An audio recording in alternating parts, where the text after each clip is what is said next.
उत्तर प्रदेश से एक काफ़ी चौंकाने वाला मामला सामने आया है। यहाँ ग्रेटर नोएडा में एक अधिकारी ने उद्यमी को ऐसी ज़मीन आवंटित कर दी जो असल में कहीं थी ही नहीं। इस मामले में अब औद्योगिक विकास मंत्री नंद गोपाल नंदी ने कड़ी कार्रवाई की है। मंत्री के निर्देश पर ग्रेटर नोएडा औद्योगिक विकास प्राधिकरण में तैनात रहीं उप महाप्रबंधक निमिषा शर्मा को निलंबित कर दिया गया है।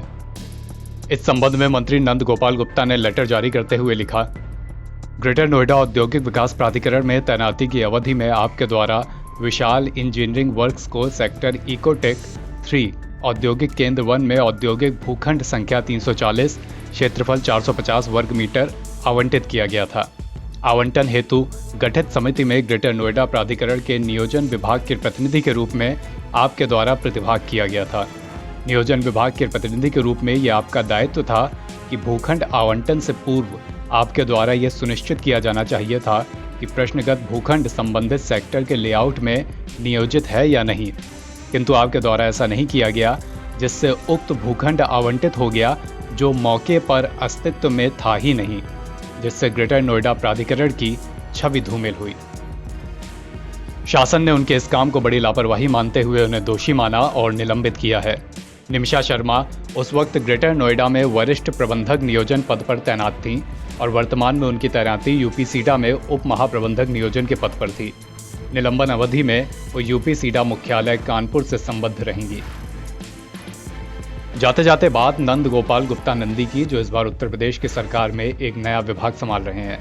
नंद गोपाल गुप्ता 23 अप्रैल 1974 को इलाहाबाद में ही पैदा हुए थे। उनके पहले की पीढ़ियों का कुछ खास पॉलिटिकल बैकग्राउंड नहीं था, लेकिन नंद गोपाल गुप्ता के बारे में ये कहा जाता है कि उन्होंने इलाहाबाद को कम उम्र से ही पहचानना और यहाँ काम करना शुरू कर दिया था। छोटे मोटे काम धंधे करते हुए शहर को समझा, जान पहचान बनाई और साल 2000 के अल्ले पल्ले आते आते नंद गोपाल गुप्ता का शहर के बालू और सीमेंट कारोबार में बड़ा नाम हो चुका था।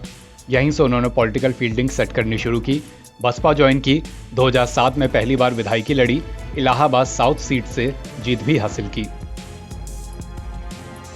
हालांकि 2010 में बम कांड के बाद जब नंद गोपाल गुप्ता ने पब्लिक लाइफ में वापसी की तो दोबारा वो दमखम दिखाने में समय लगा। नतीजा ये रहा कि 2012 के विधानसभा चुनाव में वो इलाहाबाद साउथ सीट से हार गए। इन चुनावों के बाद उन्होंने बसपा छोड़कर कांग्रेस ज्वाइन कर ली। 2 साल बाद यानी 2014 में हुए लोकसभा चुनाव में इलाहाबाद सीट से लोकसभा टिकट हासिल किया, लेकिन इस चुनाव में भी उन्हें हार मिली। इसके बाद उन्होंने भारतीय जनता पार्टी ज्वाइन की। 2017 में इलाहाबाद साउथ से विधानसभा सीट निकाली और 2022 में एक बार फिर वो जीते हैं। 2017 में जब भारतीय जनता पार्टी की सरकार बनी तो भी नंदी का नाम कैबिनेट में था और इस बार भी वो कैबिनेट मंत्री हैं।